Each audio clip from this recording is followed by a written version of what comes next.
এবছর ফুলপাতি উৎসব পালন করবে না ডুয়ার্সের আদি কবি ভানুভক্ত আচার্য মঞ্চের সদস্যরা।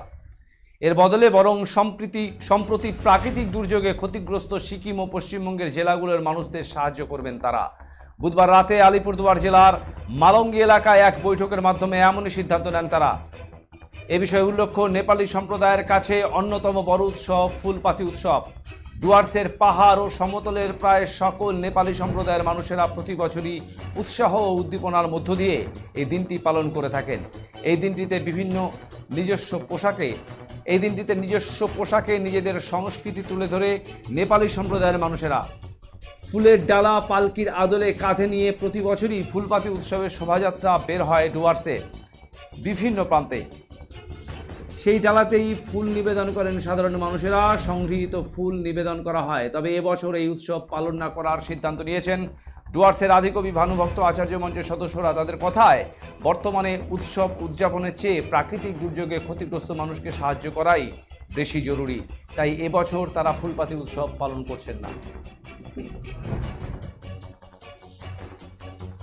नमस्कार।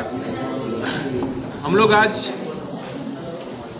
आगामी दशहरा में जो हम लोग का नेपाली समाज का एक शोभा यात्रा का कार्यक्रम जो निकलता है, उसके विषय लेके हम लोग आज बैठक किए थे।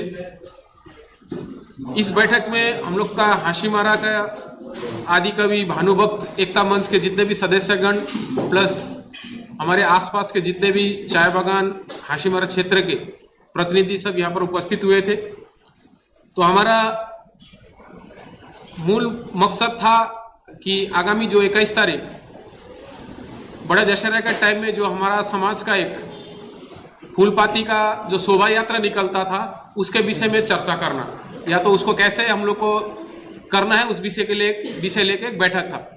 परंतु आप सबको पता है कि विगत 4 तारीख को जो सिक्किम राज्य में एक महाप्रलय का जो स्थिति बना, उससे सिक्किम राज्य के साथ साथ में हमारे पश्चिम बंगाल का जो निचले स्तर का जो एरिया है, जैसे तीस्ता, रंगू इत्यादि जगह में भी उस महाप्रलय ने काफ़ी आदमियों को बेघर कर दिया है। काफ़ी आदमी का अपना जान गंवाना पड़ा। तो हम इस दुख के घड़ी में पूरे सिक्किम के जनता प्लस जितने भी हमारे पश्चिम बंगाल के निचले स्तर में बैठे हुए जितने भी हमारे जो भी विशेषकर सिक्किम और पश्चिम बंगाल के जो राज्य में बता रहा हूँ, वहाँ ज़्यादा नेपाली भाषी ही रहते हैं, भाषाभाषी रहते हैं। परंतु हमें ये भी मालूम है कि वहाँ नेपाली भाषी का शायद साथ में बिहारी, मारवाड़ी, बंगाली आदि लोग भी काफ़ी पीड़ित हुए हैं इस महाप्रलय में। तो हमने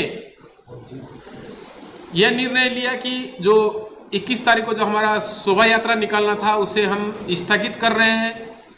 स्थगित करके उस प्रोग्राम के बदले हमने पूरा हाउस में एक डिसीजन लिया कि नहीं, हमें इस मानवता का उद्धार करने का या तो सेवा करने का यह सबसे अच्छा मौका है।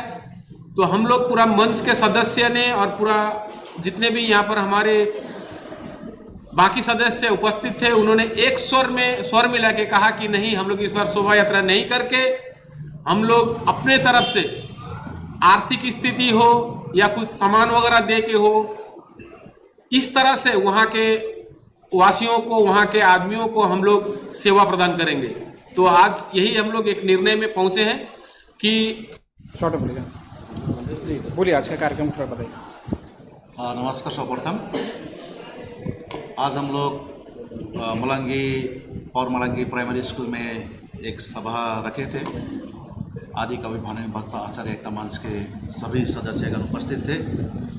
विशेषकर हमारे जो बड़ा दशई जो होता है गोरखा समुदाय का, वो बड़ा दशई के उपलक्ष्य में एक फूलपाती का शोभा यात्रा निकाला जाता है, जो 21 तारीख जो हम लोग का जो आने वाला 21 तारीख है, उस दिन निकालने का एक निर्णय हम लोग ने लिए थे। लेकिन 4 तारीख को हमारे पड़ोसी राज्य सिक्किम में जिस प्रकार से बादल फाटने के कारण से जो महाप्रलय हुआ, महाप्रलय होने के साथ साथ में हमारे बंगाल के भी रंगू बॉर्डर, आपका मल्ली बॉर्डर, मल्ली क्षेत्र, तीस्ता क्षेत्र, इस सभी में भी बहुत ही हानि पहुंचा है।